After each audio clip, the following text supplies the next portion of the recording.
Hey YouTube, this is Lantern Year 7 of my Magic Kingdom campaign. If you watched Lantern 6.5, you would have seen me get slaughtered by the Kingsmen.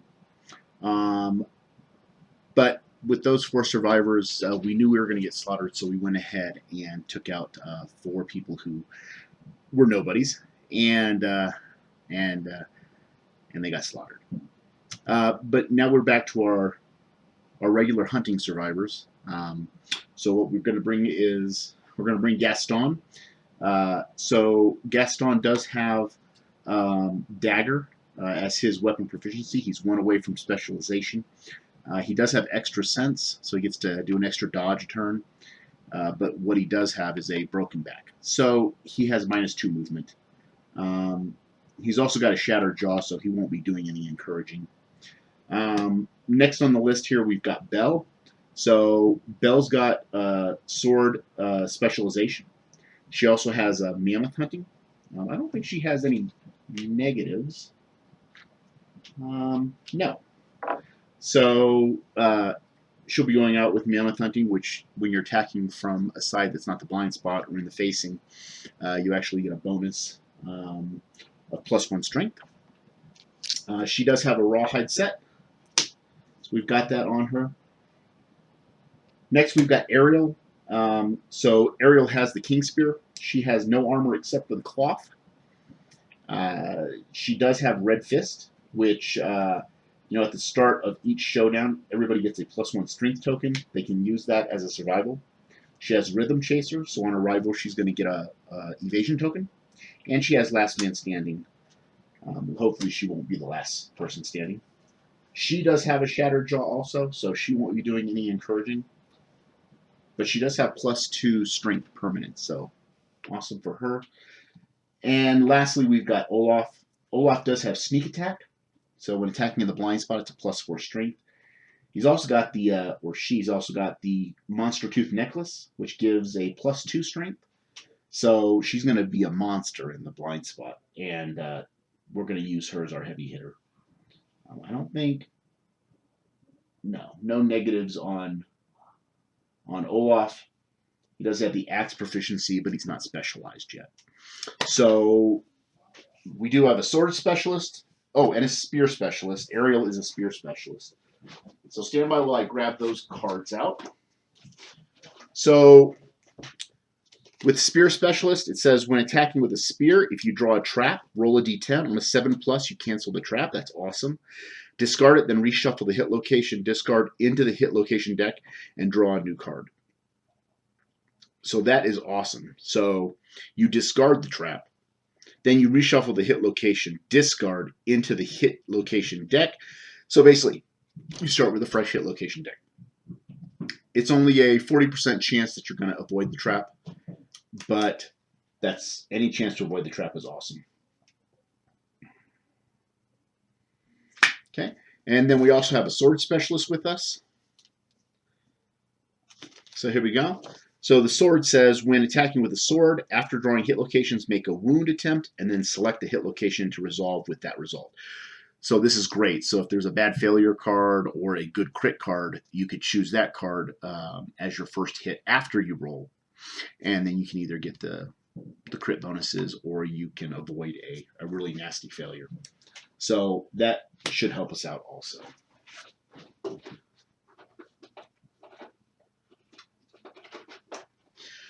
All right, but before we get to use all those great abilities, we've got to do the hunt phase.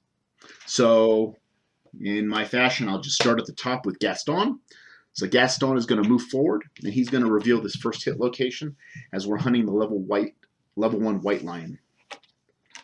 So we've got marked territory. So if any survivor, the white lion has marked this territory. If any survivor has 3+ understanding, they realize the area is covered in ammonia. If they have not innovated it yet, the survivor's settlement gains the ammonia innovation. And I believe, and I'm correct, we already have the ammonia specialization. So basically all they're going to do is roll for a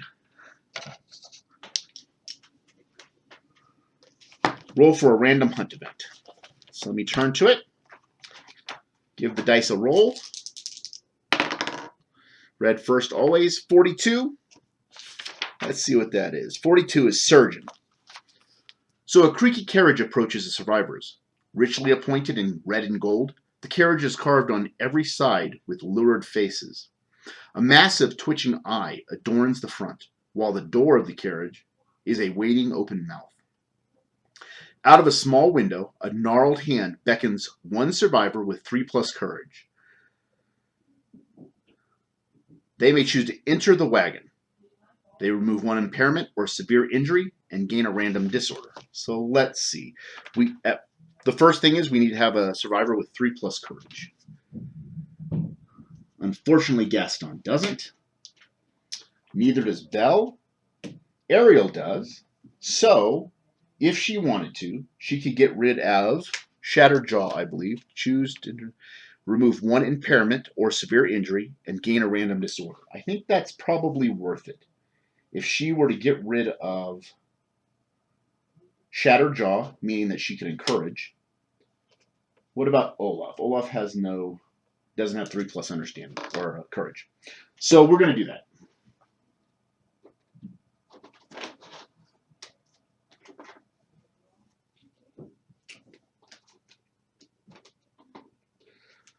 Let's go ahead and grab the disorder deck. And just a second, let me make sure I don't have any disorders out in another campaign.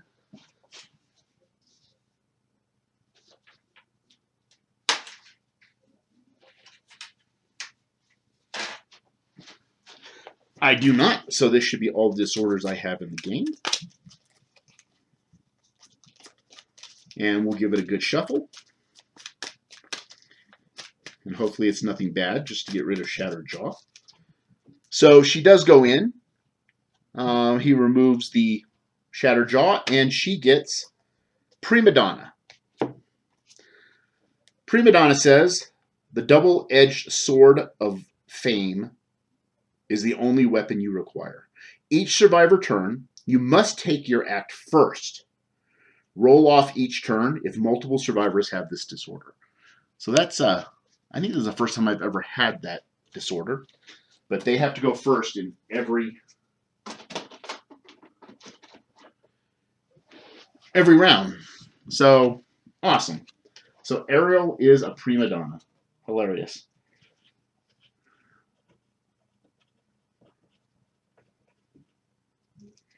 And she does get rid of Shattered Jaw. So now she can encourage. I think that was worth it. And that is the end of that event. All right, so moving the event revealer down to Belle. So Belle is going to reveal the next hunt location. And that hunt location is Prowling Lion. While the survivors stalk the white lion, the monster hunts something else. Move the white lion one space away from the survivors on the hunt board in pursuit of the prey. The white lion starts the showdown with ground fighting in play. Build AI deck normally. So that is great. Next thing, we're going to go ahead and have Ariel, who's got the spear. She's going to reveal the next hunt location. And it is roll a random hunt event. So let's go ahead and do that. Red dice first.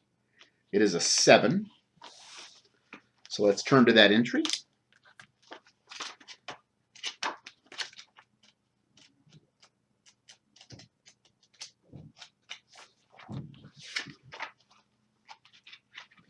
Okay, so we've got, hungry ground. The ground suddenly splits, and a gaping stone mouth attempts to devour the event revealer whole. The event revealer rolls a d10. If another survivor has a whip, they throw a line to the event revealer, add a +4. So we're going to go ahead and roll. It is a d10, and it is Ariel. Ariel doesn't have anything she has prepared, which helps her if she's the straggler. Okay, so it's just a straight up d10. It's the 8. You manage to leap away in time.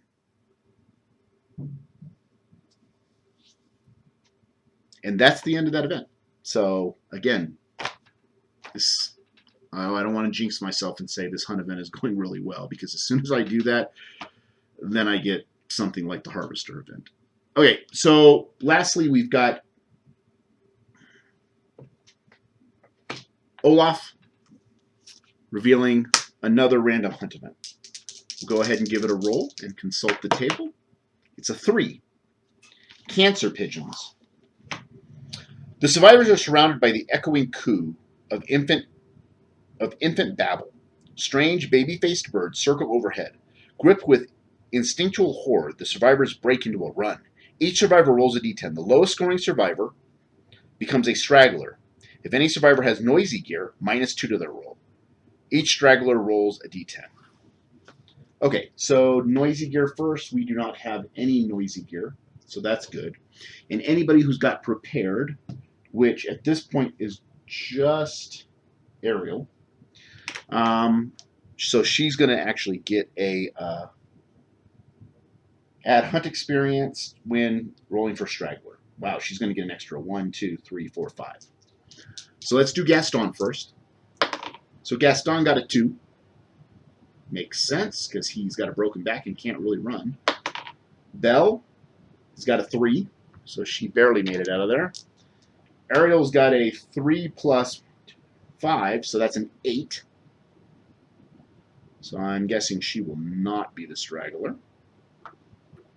And lastly, we've got Olaf, who gets a 9, also will not be the straggler. So it looks like Gaston is going to be the straggler. And he will get to roll on this table. 6. So a cancer pigeon latches onto your back. Shake it free by spending 1 survival. Otherwise, you are dead inside. You cannot gain survival. Record this impairment. Well, we're going to spend 1 survival. So Gaston is down to 3 survival. And that is the end of the event. And we're at the lion. So I will go ahead and pause here, and I'll set up the showdown, and we'll be right back. Oh, welcome back. So I have set up the showdown. The white lion is ground fighting, so he's laying down. What do you call this? The resin dung ball from the Dung Beetle Knight set is starting next to the white lion, and you can push it. It'll go 1d5 spaces. The important thing for us is it's indestructible, it's an obstacle. And then we drew the lonely tree, so we put it as far away from us as we can because it drops one nightmare fruit. And if the monster is within 5 spaces of that nightmare fruit, he's going to go eat it and heal 1. We don't want that to happen. We can diffuse it, but there's no benefit for us to really diffuse it. But at the end of the showdown, if this nightmare fruit is still on the ground, we get a lonely fruit. So that's excellent. I gave everybody a +1 strength token because of Red Fist. So at the start of each showdown, each survivor gains a +1 strength token. Did that. Also Rhythm Chaser, getting a 1 evasion token for Ariel. And that was basically it for the start. If you remember right during the hunt, Ariel did get Prima Donna. So Prima Donna means that she has to go first during the survivor's turn. So she will be going first. Luckily, she does have the King Spear, so she can stay outside of the ground fighting zone of death, which is 1 space all around the white lion, and do her action without enraging the white lion. So that's what she's going to do. So let's start off right away. The white lion's going to do nothing. He's just going to sit there. And what we're going to do on our first turn is nothing other than Rawhide Headband. So we can look at the top 2 AI cards. So let's do that. So we have Enraged and Smart Cat. So one of these is going to be a definite wound because we have to wound the white lion before ground fighting goes away.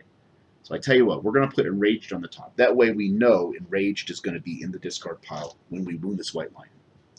And with that, our turn is over. The white lion controller now is Belle. Started with Gaston. I'm just going down the list here. And the white lion does nothing but lay down and pretend like he's sleeping or hurt or something, trying to draw us in. But we're not going to be drawn in. We're going to have Ariel with the spear attack. So Ariel with the spear is a 6+ to hit. So she'll get 2 attacks with the spear. That is an 8 and a perfect hit. Perfect hit really doesn't do anything for us. But we do get 2 hits on them. So we have Wound, and that'll make her the priority target token. We also have the Scapular Deltoid, which has a failure result. But that'll make him run for it. So I tell you what, we're going to do the Beast Flank first. So the Beast Flank has a wound reaction, but let's see if we actually wound. So the Spear has a strength of 3. She has a +1 strength token and +2 strength naturally. So it is a 3, 4, 5, 6. 8 minus 6 is 2, so we need a 2 to wound. So anything but a 1 will wound this White Lion. That is a 6. So here's the AI card, which we know is enraged. Put that on the wound deck. We also have Wound. Cats hate this. The monster is very upset. Attacker gains the priority target token. And the White Lion will stand up. That was the first hit. Our second hit is going to be the Scapular Deltoid. Again, anything but a 1. That is a 9. She does not have any luck, so that is just a wound. So we actually know what this card is, too. It's Smart Cat. So it's the benefit of the Rawhead Headband. We now know that these 2 cards are out of the deck.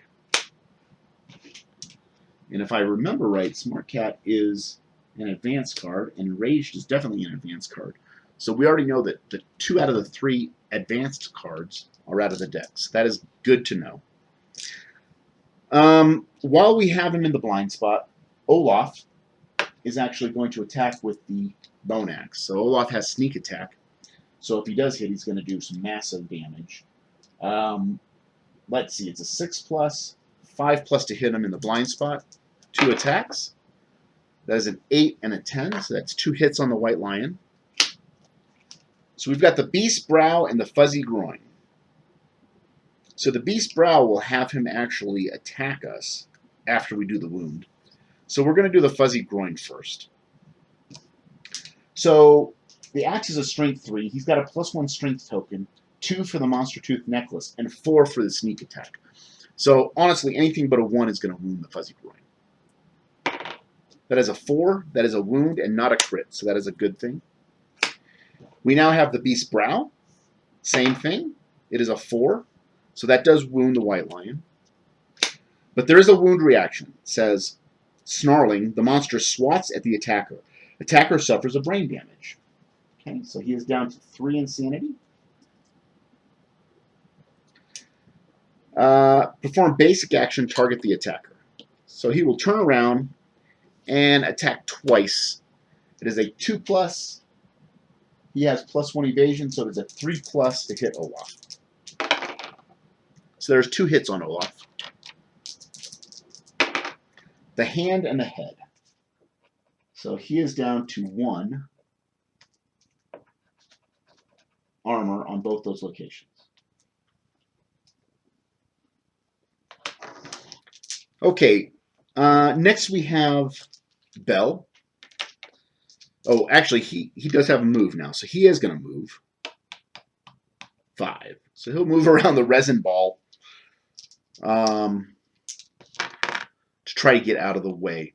I tell you what, before we do Bell, we're going to do, well, should we do Gaston? Gaston can only move 3. He's going to stay there. We'll do Bell first, since she's attacking from the side and having mammoth hunting. She'll get 2 attacks with her Bone Blade. It is a 6+ to hit. And that is it. So 6+ to hit. Wow, a 9 and a 6. So 2 hits on the White Lion. The Soft Belly and the Beast Tricep. So the Soft Belly has no negative. We'll do that first. And then we have a Beast Tricep, which has a failure. So the Bone Blade is a strength 2. The Mammoth Hunting is +1 strength. So that's 3. She has a +1 strength token, so that's 4. He's got a toughness of 8. That means we need a 4 to wound. 4 to wound the soft belly. Here we go. That's a 1. Okay, that's a failure. And a 4 to wound the beast tricep. That's an 8. So we don't do the failure reaction. We just take a wound from him. And I need to remember the axe wounded him, the spear wounded him, the sword wounded him. I think for weapon proficiencies, that's good for us. Well, the axe, Olaf doesn't have. He'll get 1 weapon proficiency level. We just need Gaston now to wound. So Gaston is going to walk up to the lion's face with his dagger. 7+ to hit. He's got a +1 accuracy, though, so it's going to be a 6+ to hit. So 6+ to hit the white lion. Whew, that is 3 hits. It always concerns me when there's this many because the trap tends to cancel all that out. So we have an impervious mane, the beast elbow, and the beast tail. So the beast elbow and the beast tail both react for having him run forward, which means he'll get grabbed.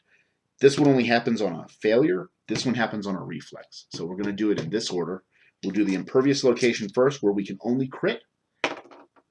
And that's a crit. So gain the Shimmering Mane White Lion resource. That's awesome. It is impervious, though, so there's no damage to this. But we do get a resource. And one of the better resources, because it actually counts as 2 hide. If the attacker is insane, which Gaston is, the sheer frustration grants them power. Gain a +1 strength token. So that's excellent. Couldn't have gone better. And here we go. Beast elbow. So it is a strength 1 on the dagger. 2 strength tokens. So it's a strength 3. So we need a 5 to wound the white lion. 60% chance here. So we need a 5. 9. That's excellent. He also does not have any luck, but it wasn't a failure, so we'll remove that. And that's our last character. They've all wounded, so they'll all get a weapon proficiency box filled in. This one I need to crit, because this one's a reflex. He's going to run him over. So crit. Oh, that's a 1. That's the opposite of what I wanted. Beast tail, so reflex. Full move the monster forward in a straight line. Cancel all hits now out of range. Any survivors passed over suffer grab. So 1, 2, 3, 4, 5, 6. He gets laid knocked down, and he's going to suffer 1 damage to the body. So that is a light wound for him because he doesn't have any armor. And that is all of our survivors' turns. The good thing is that we've got Ariel as the priority target token. So that's good for us. That means he's going to target her. So the monster controller moves down to Ariel. Excellent. She's got 5 insanity. She doesn't need any more. But let's find out what he does. Size up. Random threat in field of view. So he's going to target her. So she's going to get an insanity because he targets her. Intimidate target. The monster stares down his prey. Turn to face the target and roll a d10. On a 4+, suffers 1 brain damage per monster level and is knocked down. That's a 2. That's not a 4+. So nothing happens. And that weak card goes into the discard pile. Okay. Well, at this point, Ariel, with her fixed jaw, she hasn't been talking for quite a while. She is actually going to encourage, and I should use somebody with rawhide, but since her jaw got fixed during the hunt, and she hasn't been able to encourage, I'm going to use her just for the good storytelling. She screams out, stand up. She hasn't been able to talk in quite a while. And Gaston stands up. So Gaston's going to go ahead and attack with his dagger. Here's 3 attacks in the monster's blind spot. A 6, so that's 1 hit. The dagger is a 7+, it's a 6+, and the 1 and 2 miss. So he hits the white lion in the straining neck. So with a strength of 1 on the dagger and 2 strength tokens, that is a strength 3. He needs a 5 to wound the White Lion. That is a 4, and he fails. So Gaston could probably surge again if I wanted to. But seeing as how he doesn't have any armor, I think he's just going to go 1, 2, 3. Okay, so Belle's going to run up. In the grass, in the monster's face, with her sword. 2 attacks. It is a 6+. No pluses on accuracy, so it's a 6+ to hit. That's 1 hit. And it's the Beast Heal. There's no negative to this. Bone Blade is a strength 2. She has a +1 strength token, so that's 3. So she also needs a 5 to wound the White Lion. That is an 8. That wounds the White Lion. And another AI card gone. She's got a Rawhide set. She's going to go ahead and surge. And she loses it. So she's down to 3 survival. And once again, attacking twice. 6s to hit. 2 1s. Okay. Probably shouldn't have done that. I can't get to him with either one of the other characters, so we're just going to run up. 2. So, but the Axe person does have a Rawhide headband, so for their action, they'll look at these last 2 AI cards. And it's combo Claw and Claw. So what do we want him to do? We probably want him to do combo Claw, because it's 2 attacks, 4+ to hit. So we will do that. And our turn is over. So the monster controller now ends up being Olaf.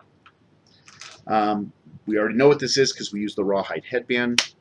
Combo Claw, closest threat facing, which is Belle. It is 2 attacks. It's a 4+ to hit her, 5+, 6+ for the grass, 7+ for her Rawhide set. So 2 attacks. It's a 7+ to hit her. A 7 and an 8. God. So we're looking at the body and the foot. She will dodge the body. Let's see if she keeps it. She does not. She's down to 2 survival. Actually, yeah, I'll go ahead and take that. I could have used the strength token, but I'll go ahead and do that. And so she'll take a damage to the foot. So she's down to 1 armor on the foot. And Combo Claw states, if this attack deals more than 1 damage more than once, draw an AI. No, it only did 1. So his turn is over. And now we really need to get her out of the front arc, or the facing, because the White Lion tends to run forward a lot, and I don't want her to get run over. So 1, 2, 3. I keep forgetting that she has Prima Donna. So she needs to be going first every time. So luckily she only moved 2, so that really didn't affect us last turn. But this turn, I remembered she's going to have to go first. So she'll go 4.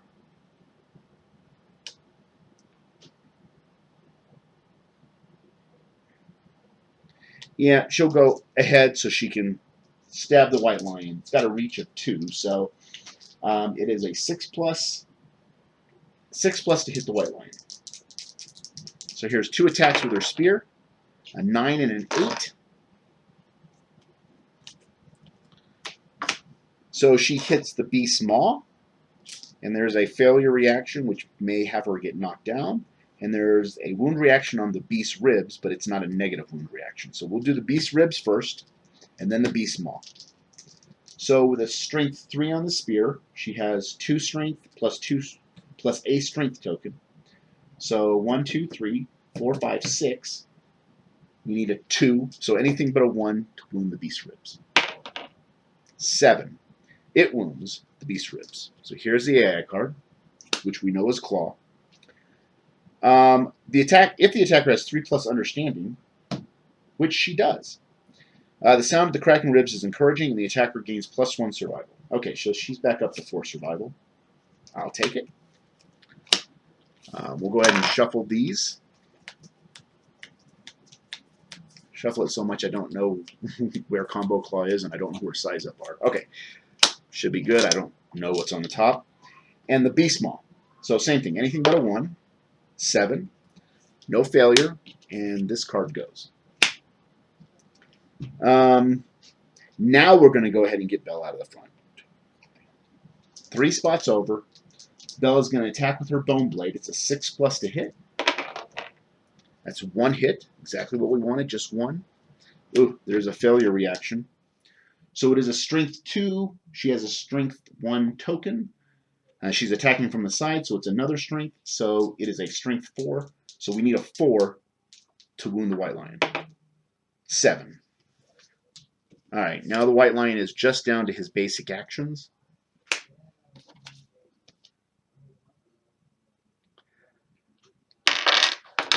Let me back up one, okay? Because in the discard pile, in the discard pile there was ground fighting. I failed to put that in the discard pile when he stood up. But this is the first time we're shuffling the deck, so we're going to go ahead and shuffle this up. We've done 2 wounds. 1, 2. So whatever this card is, it could be Combo Claw, it could be Size Up, or it could be ground fighting. So that was 1 wound. He does have 1 wound in the stack and his basic card. So we're going to go ahead and guarantee this kill. Oh, he can't get to the blind spot. Okay, but we are going to attack with a lock. So he's got his Bone Axe. It is a 6+ to hit. And that's it. So 6+ to hit the White Lion. That is a 9 and a 5. 1 hit. You hit the White Lion's sturdy kneecap. Let's see what happens. It is a Strength 3. 2 Strength for the Monster Tooth Necklace and 1 token. So 3, 4, 5, 6. So I need a 2 to wound the White Lion. So anything but a 1. That's a 7. Wounds the White Lion. Now we have 1 more. And he's got the Rawhide set, so he's going to go ahead and Surge. He loses his survival. And it is 2 attacks. It is a 6+ to hit. That is 2 hits. The Strange Hand and the Fleshy Gut. So on a crit, this one I would get a basic resource, but on a crit, I could get a +1 permanent streak. So let's do the Strange Hand first. So he's going to need a 3, 4, 5, 6, anything but a 1, but a crit would be great. That is a crit. You hack off the monster's hand. Spend 1 survival to treasure this moment. Does he keep the survival? No. So he's down to 2 survival, but he gets a +1 strength. And that kills the White Lion. So, according to the Lonely Tree, if it remains on the showdown board at the end, we get the Lonely Fruit Strange resource. Let's grab that.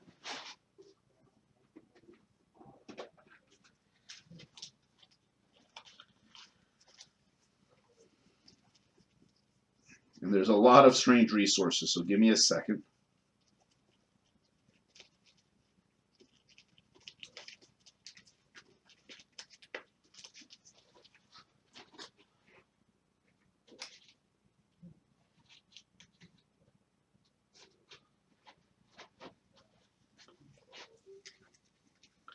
Might take me a second to grab it.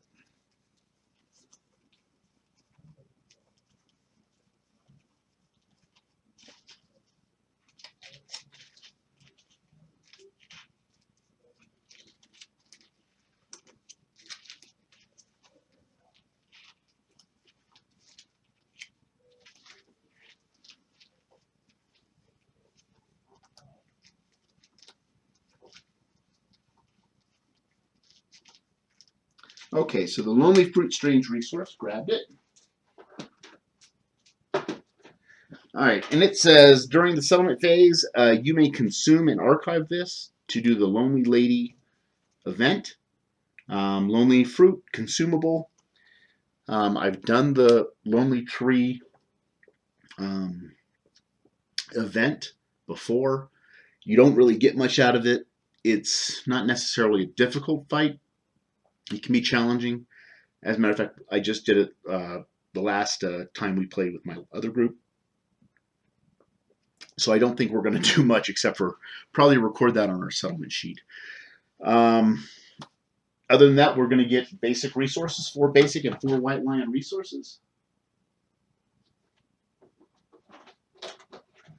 So let's grab those 4 basic resources. Mix it up good. And we're going to get a monster organ, love juice, and a monster hide. And for the 4 resources, we already have the shimmering mane, and we have the lonely fruit, and we get 4 White Lion resources, golden whiskers, some white fur, a lion claw, and the lion testes. Okay. We also get 1 hunt experience, so let's go ahead and do that. Gaston ages, Belle ages, Ariel ages, and they all age for the 2nd time. Olaf does not age. So let's move these out of the way, and we'll go to age real quick. Okay. Gain the benefit of the hunt XP milestone you have reached. So it's the 2nd one, improved reflexes. We're going to roll 2d10. So Gaston rolls 2d10. It is an 8. Gain a permanent strength. So he has a +1 permanent strength now. Belle. That is a 6. Gain a random fighting art. Okay, we'll do that in a second. And Ariel gets a 17, which is gain a random fighting art.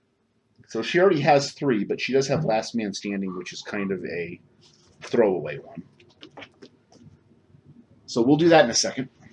And we all get 1 weapon proficiency. So now Gaston is specialized in dagger. Belle is up to 4 with the sword. Ariel is up to 4 with the spear. And Olaf has 1 for the axe. Okay, so excellent on that. So let me grab all the fighting arts off of these people. I'll mix them into the fighting art deck.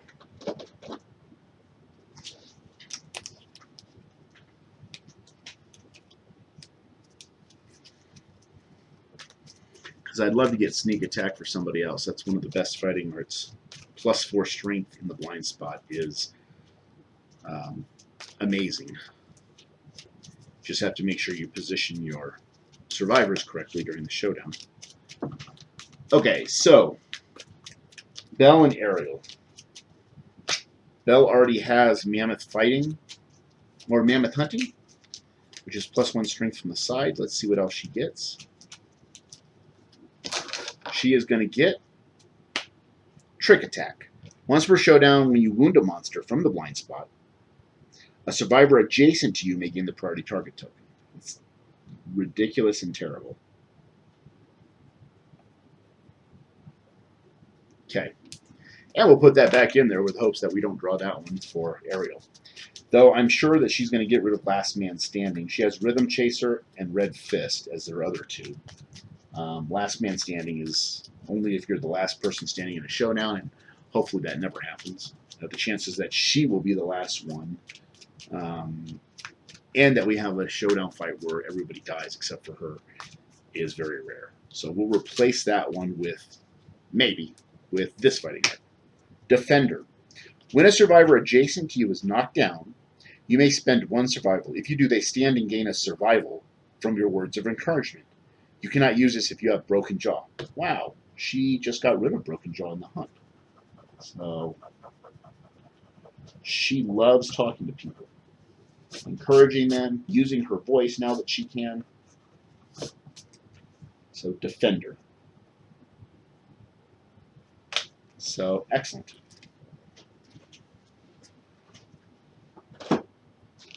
Okay, so I'll pause here real quick and I'll set up the settlement phase. I'll be right back.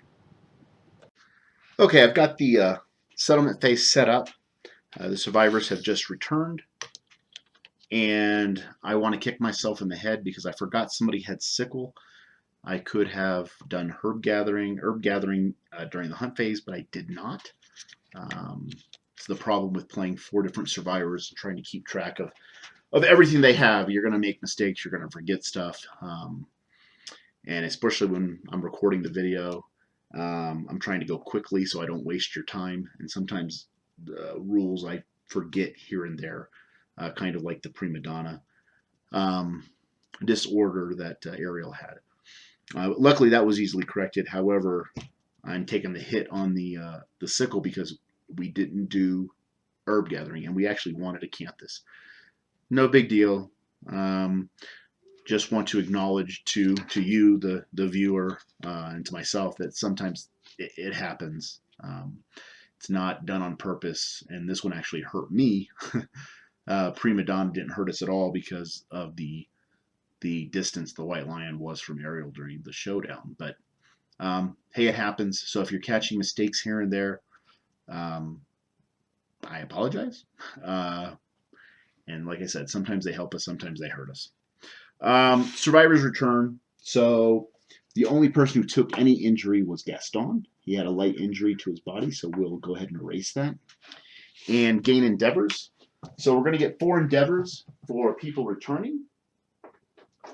And let me check for Tinkerer. I have 1,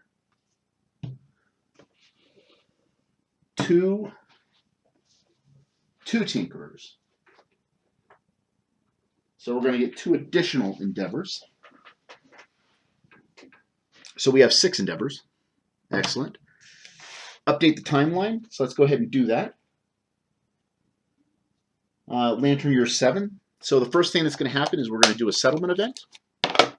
So let's go ahead and shuffle these up as best I can.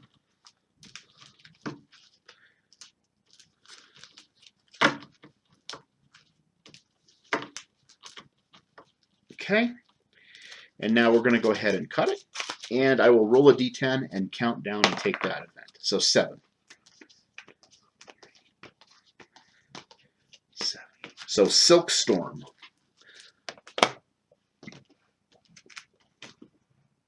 So the settlement wakes to find everything and everyone inexplicably covered in a blanket of thick silk. Lingering effects. Gain +2 endeavors this settlement phase that can only be spent on the Spinnicule innovations. Well, we're not fighting the Spinnicule, so there's no Spinnicule innovations. The settlement is completely covered in this sticky stuff. Survivors cannot depart this year unless they have at least 1 empty space in their gear grid. I don't think that's going to be an issue because we have so many empty spaces in our gear grids.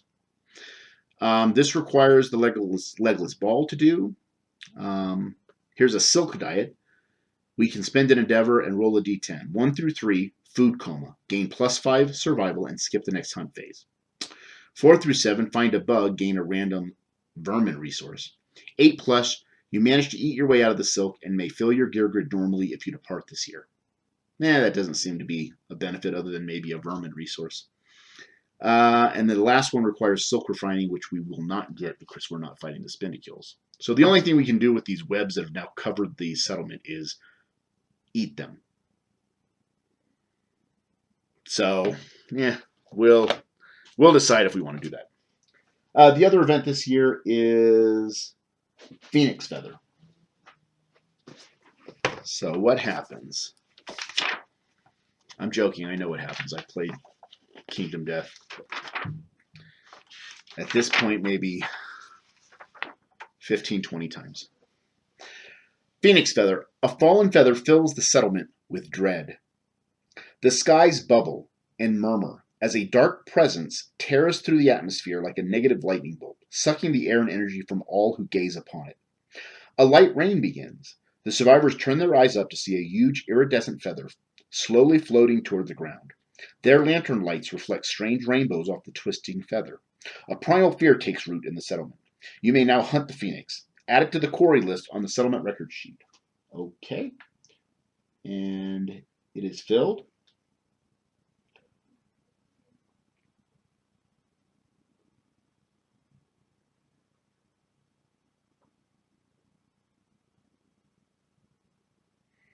I'm just making sure I didn't miss anything. Okay.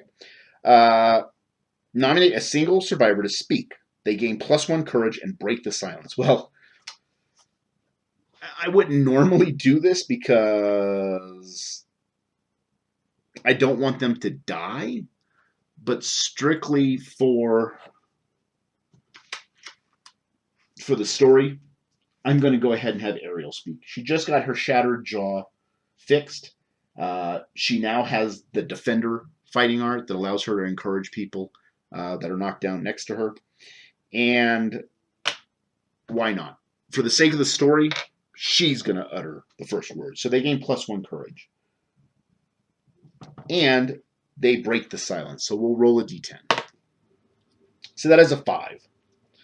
If the settlement chose survival of the fittest, birth principle, I didn't choose it, but I have it.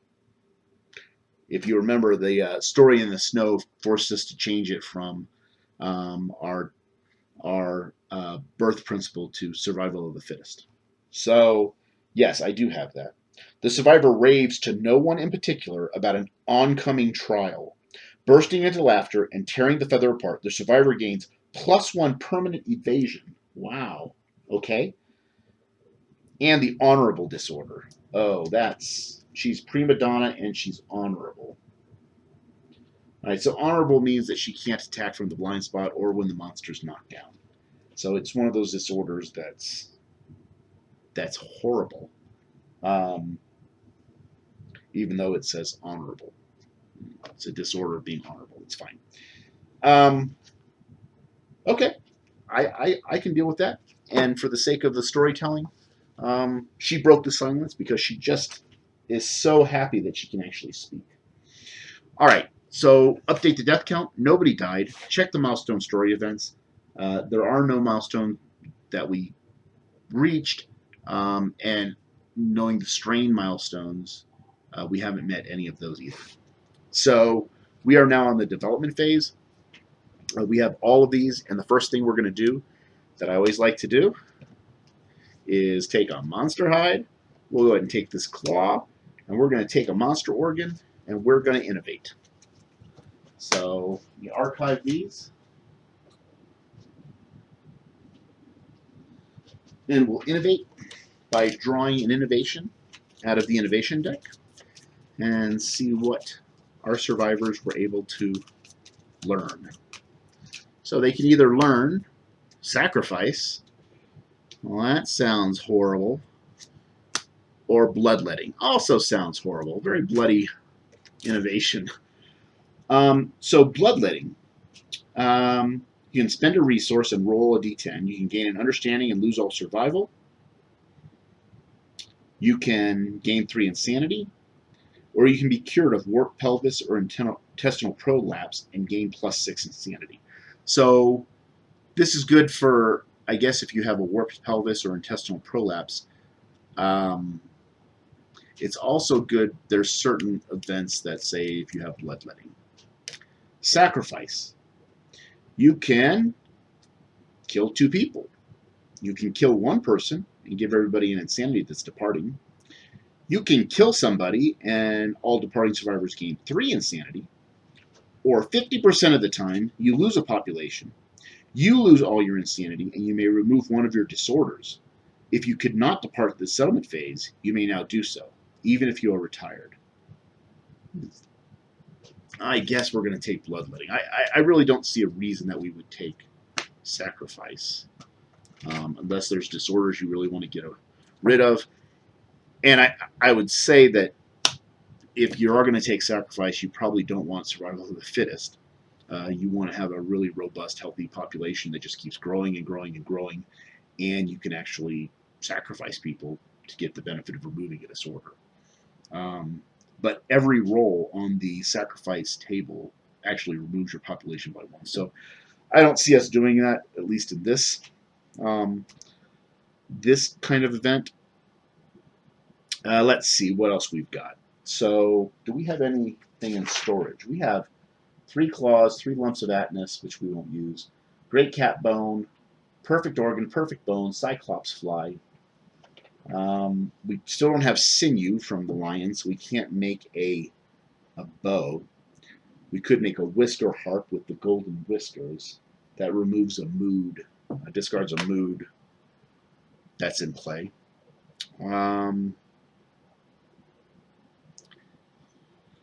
We can't do tempered dagger yet.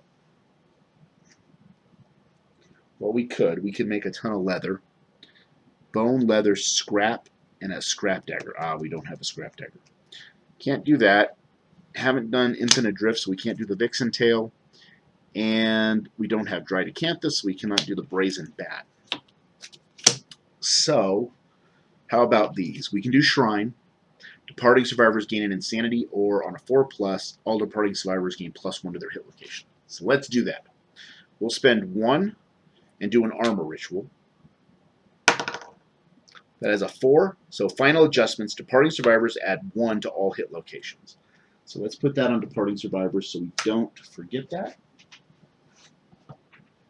That is such an amazing thing. Everybody gets 1 armor across their body. We have 2 people that really don't have any armor whatsoever. So we only have 3 hide.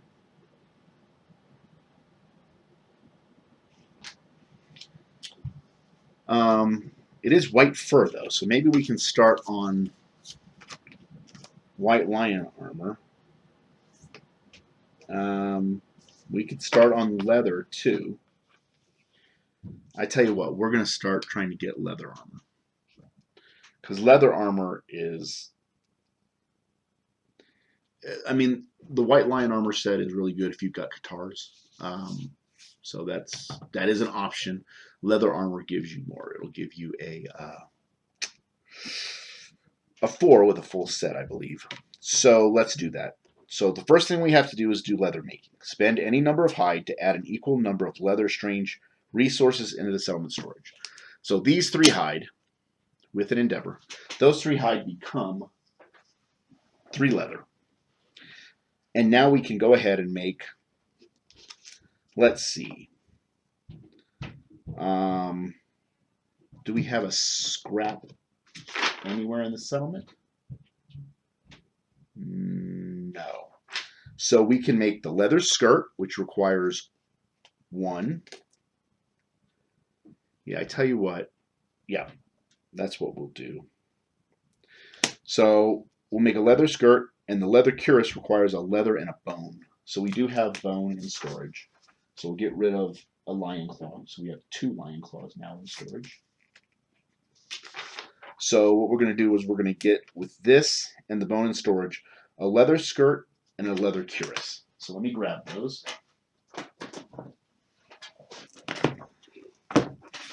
Oops.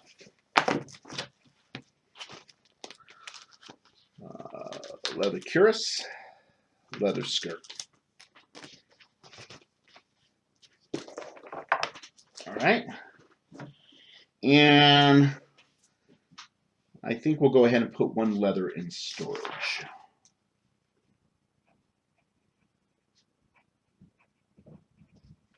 Done. So we can go ahead and archive these. And there's the 2 leather pieces we just made.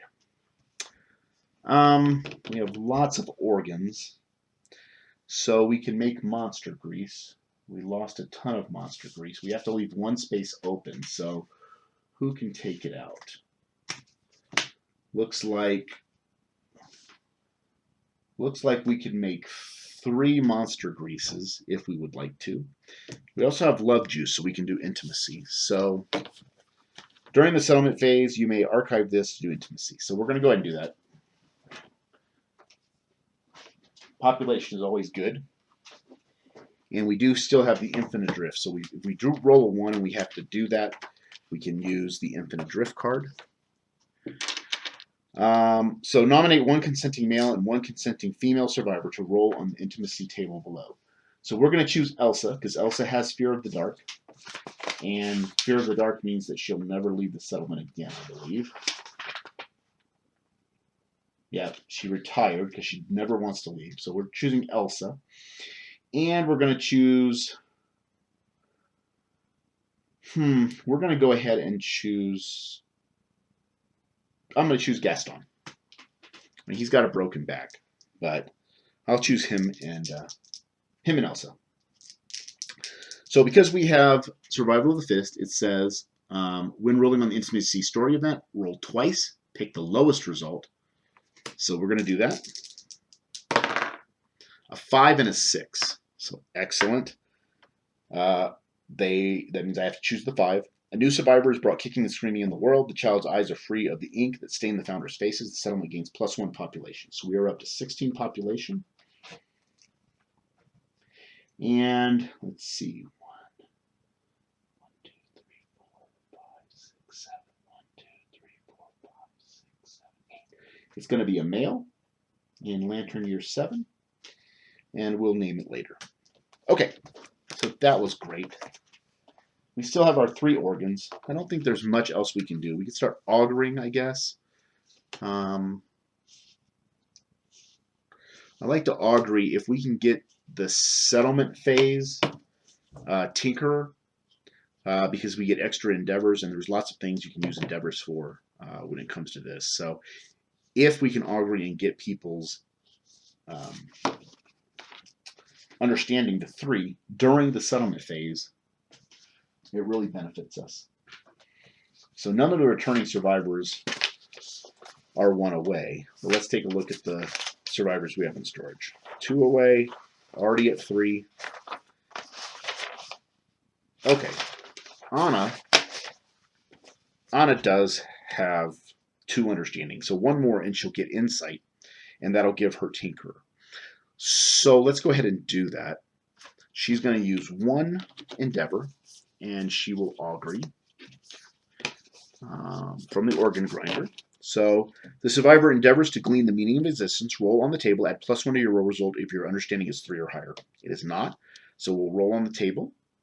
It is a 10. So she initiates intimacy. Okay. No big deal. So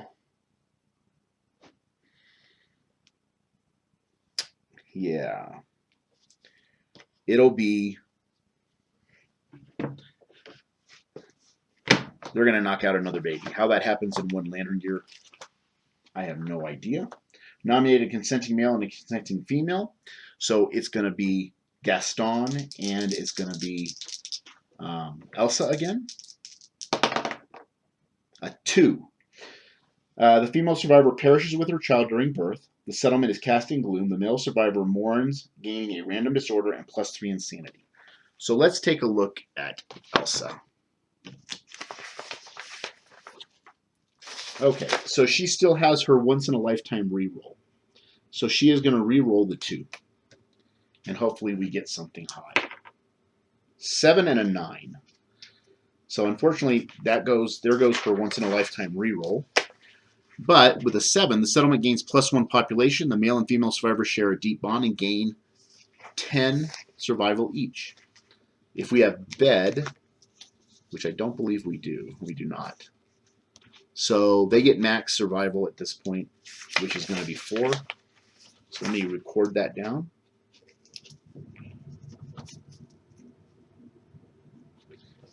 And it is recorded.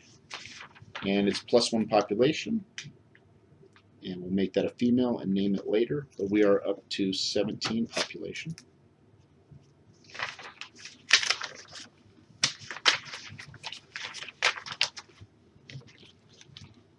And Anna still is 2 away from insight. So we're going to go ahead and have her augury again. So we have 2 endeavors. Now we have 1. We'll roll. It is a 2. So lose a resource from the settlement and gain an understanding. So that will happen. And she gains insight. So she gets Tinkerer. and she gets to roll on the settlement phase. The hunt, which once filled you with inexorable dread, takes on a new dimension. Your expeditions outside the settlement inspire you with curiosity and wonder. Gain the following ability and roll on the table below. Gain Tinker, and then roll on the table below. A 2. If you innovate this phase, draw an additional card. Well, we've already innovated, so that's already done. But the benefit is she got Tinker, and she gets to draw a pattern card. So let's find out what she gets. So the pattern card she draws is Tempered Spear. We would need a scrap sword, 2 bone, 1 cloth, and a leather.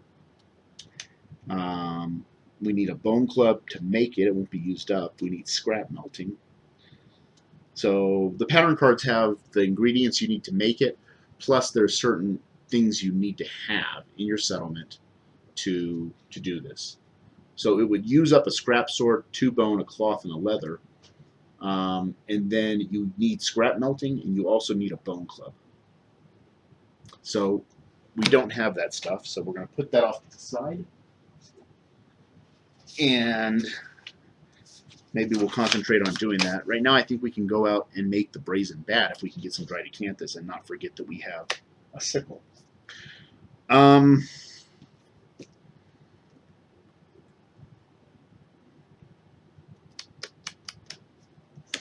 With that being said, we have one more endeavor. I think we're going to drum and give somebody Rhythm Chaser. Rhythm Chaser gives you that +1 evasion token, and then if you're knocked down, you lose it unless you have an instrument in your gear. But we have several people who do not have 3 fighting arts. So I'm going to give it to Olaf.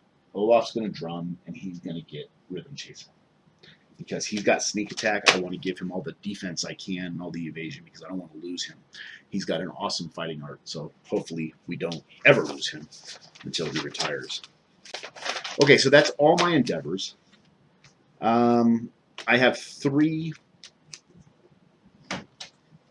organs. I'm going to go ahead and make monster grease with all 3.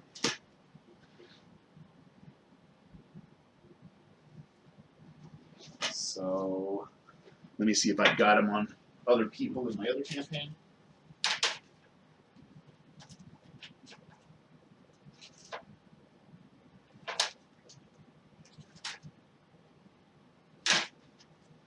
I had 1. So there's 1.